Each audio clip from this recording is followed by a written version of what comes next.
Le son de votre ville, culture, sport, vie associative et bien plus encore, Aviron Podcast. Aviron Podcast. Aviron Podcast, bonjour à tous. Bonjour Cédric Guédy Tintin. Bonjour. Est-ce que tu peux te présenter rapidement pour ceux qui ne te connaissent pas, ou peut-être c'est une musique qui va te présenter?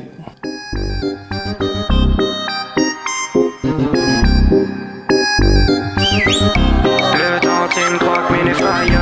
Allez wa mais les gestes là-bas. Les gars qui sont cassés en ta case. Allez wa la fille.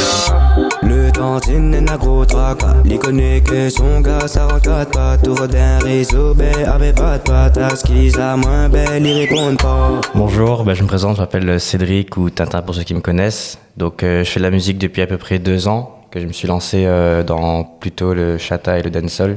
Et pourquoi ce prénom de Tintin, ce surnom de Tintin? Alors en fait, avant quand j'étais jeune avec mes camarades, j'étais en soirée et après d'un coup j'ai commencé à regarder des attentions sur mon téléphone. Après c'est resté, tout le monde a commencé à appeler comme ça et rigoler de ça. C'était drôle et j'ai préféré garder. Donc tu es un jeune artiste avironné, passionné de musique, c'est bien ça? Et quel âge as-tu? Alors oui, je suis passionné de musique. J'étais une ça de mon père qui était DJ avant. Et maintenant j'ai 19 ans et j'ai commencé la musique vraiment quand j'étais au lycée et je fais ça par passion. Te souviens-tu de la première fois où tu as saisi un micro pour pousser la chansonnette? Oui, la première fois que j'ai saisi un micro, c'était dans une discothèque appelée Pink Ananas à Saint-Gilles, que j'ai eu l'occasion, car je connaissais un camarade qui tenait la boîte de nuit là-bas sur Saint-Gilles. Mais la première fois qui m'a plus marqué, c'était à la mairie des Avirons.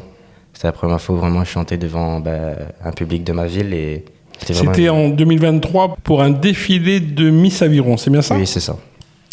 Et d'où te vient cette passion pour la musique chata?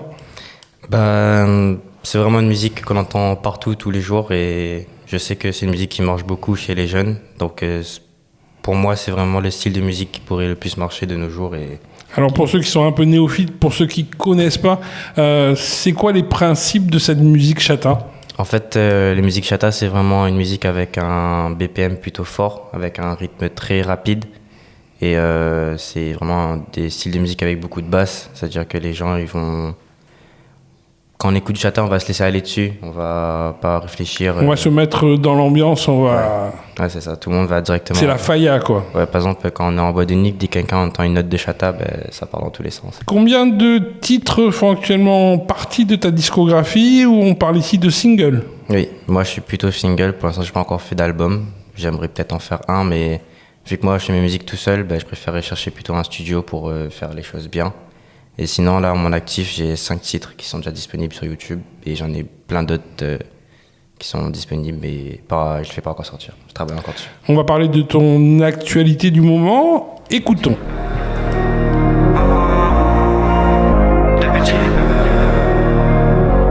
M'a toujours été sur la route de petit peu. Bonne allons, bar à petit feu. Depuis comme il est petit, mais joue avec le feu. Non, d'allons, t'es là, c'est pas avec feu. C'est pas avec feu. Purchase your tracks. D'où tires-tu ton inspiration pour mettre en musique les textes que tu écris? Et surtout, il faut vraiment tendre l'oreille parce que des fois, il faut décoder. Oui, alors j'emploie plutôt un langage jeune, on va dire. Et la plupart des musiques que je fais, c'est vraiment... par exemple, cette dernière musique-là, c'est vraiment mon histoire. Depuis que j'étais jeune. Après, la musique Faya qui était avant, c'était vraiment de l'inspiration. C'est quoi les mots à la mode chez les jeunes actuellement? Par exemple... dans la dernière musique qu'on a écoutée, depuis petit peu, ça veut dire depuis petit, par exemple. Et j'ai toujours été sur la route, c'est-à-dire j'ai toujours été sur la route, vagabonder avec des camarades à moi, s'amuser, rigoler et tout. Et tout le monde kiffe là? Ouais, en tout cas mes proches ils aiment bien.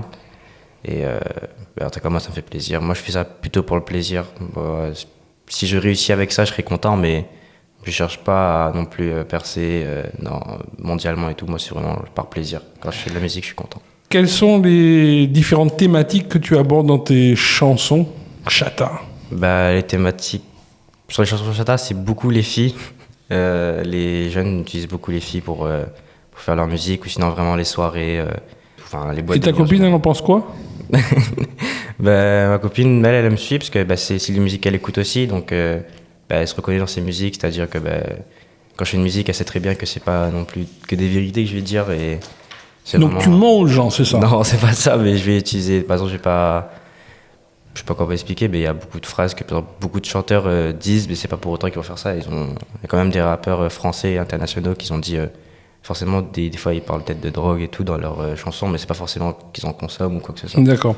Mais malgré tout, derrière tes musiques, il y a des messages. Quels sont ces messages? Bah, par exemple, pour la musique depuis petit peu, que la dernière que j'ai sortie, c'était vraiment une musique que j'ai fait adressée à mes parents plutôt. Car quand j'étais jeune, j'ai fait quelques conneries et dans la chanson, je dis regardez pas dans le passé.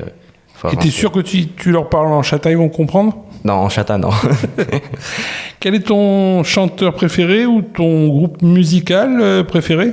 Alors, le groupe musical, j'ai tenu de mon père. Moi, j'aime bien Kassav. C'est vraiment des musiques, malgré que ça fait longtemps, je m'ambiancerai toujours dessus. Et tu peux nous entonner là un petit Kassav? Allez, vas-y. The class est sans médicaments, nous ni ça, bon, ça. Top. Je kiffe. Comment envisages-tu la suite de ta carrière, même si tu nous as dit auparavant, c'est quelques mois, quelques années, après, ça devient sérieux, non? Bah oui, si ça deviendrait sérieux, je serais content. Mais Non, sérieux, on arrête la musique et on reprend les études, ou on poursuit dans les études?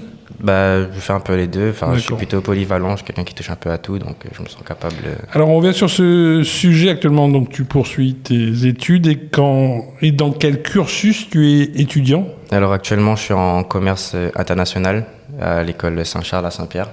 D'accord. Et Et comment on allie musique et études, d'autant qu'on sait que le lycée Saint-Charles, c'est strict. Je pense que les profs, ils chantent pas en chata, non? non, mais les profs, ils savent. J'ai déjà dit que je faisais de la musique. Ils m'ont dit que c'était une très bonne chose parce que c'est quelque chose qui stimule le cerveau, ça fait réfléchir, trouver les paroles et tout. Du coup, il y a des profs même qui m'ont déjà encouragé. Ils m'ont dit c'est bien, continue et tout.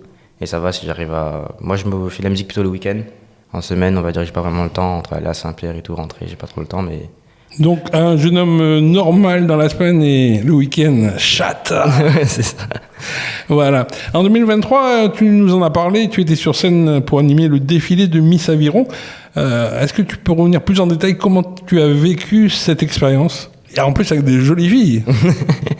Alors moi j'ai vraiment beaucoup aimé cette expérience car il y avait toute ma famille et quand même pas mal de gens que je connaissais sur les avirons. Et au début j'avais un petit stress, mais après au bout de la deuxième musique ça va, je commençais à aller un peu mieux. Et ça va, c'est quelque chose que j'ai l'habitude, je prends souvent le micro. C'est-à-dire j'ai toujours été quelqu'un qui aimait parler dans le micro. J'ai toujours été à l'aise avec tout ça. D'accord. Comme actuellement. D'ici quelques semaines, tu as prévu d'organiser une grande soirée chata en boîte de nuit.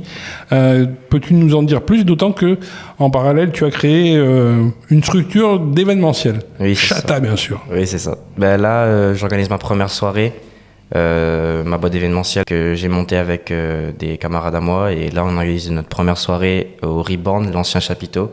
Comment vois-tu l'évolution, tout autre sujet, l'évolution de ta ville, les Avirons, depuis ces dernières années?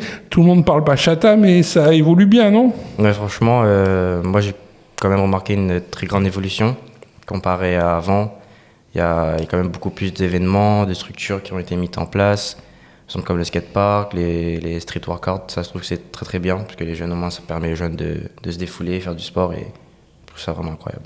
Et toi, actuellement, qui a créé une structure événementielle, qu'est-ce que tu souhaiterais avoir comme événement sur les Avirons? Moi, au tout début, quand je venais d'avoir l'idée, j'aurais aimé faire ma première soirée dans la salle de réception au Tevlav.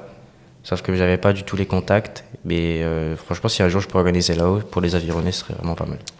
Ce serait une très bonne chose. Qu'est-ce que tu dirais à un jeune fan de musique aux Avirons qui voudrait suivre ton parcours? Faut se lancer, il faut pas avoir peur. Moi, j'ai commencé avec un téléphone et des écouteurs, donc je verrais pas pourquoi personne ne pourrait commencer comme moi. Même avec un téléphone, si vraiment tu es passionné, que tu aimes la musique, tu peux faire facilement des petites musiques dans ton coin, et si tu vois que ça marche dans ton entourage, pourquoi pas se lancer. C'est vraiment une philosophie que tu aimerais transmettre? Oui, franchement, c'est pour moi en tout cas, vu que j'aime vraiment la musique, quand j'en fais, je vois même pas le temps passer sur ma musique, je peux rester 2 heures, 3 heures et je m'en lasserai jamais. Notre interview arrive presque à sa fin. Tu aurais peut-être quelque chose à préciser ou des remerciements à adresser peut-être à ta cousine? Oui, je remercie beaucoup Anna de m'avoir permis de faire ce podcast et à la mairie des Avirons aussi de m'avoir permis de chanter déjà en 2023 devant toute la population avironnaise. Et franchement, merci beaucoup pour tout ce que vous faites, les trucs que vous mettez en place et voilà. Et à papa, maman, parce que tu leur parles dans ta musique, mais là au micro, tu peux leur dire quelques mots? Oui, en tout cas, merci papa, maman de me suivre dans mes projets, car c'est vraiment eux les premiers auditeurs de mes musiques. La première musique que j'ai fait, c'est eux qui ont écouté en premier, personne d'autre. Et voilà. Et en tout cas, ils me suivent dans mes projets, pareil pour l'événementiel, surtout mon papa. Et voilà. Donc, Merci Tintin, merci Cédric Gay. Nos échanges se clôturent ici. Rendez-vous jeudi prochain pour une nouvelle rencontre à ce même micro. Sur ce, à très bientôt et restez connectés sur toutes les plateformes numériques de la ville des Avirons. Quand une ville s'écoute au travers d'un podcast qui met à l'honneur un jeune homme avironné, Chata, plein de talent, ce sont tous les habitants de la commune branchée musique. Chata qui tendent les deux oreilles pour en savoir plus.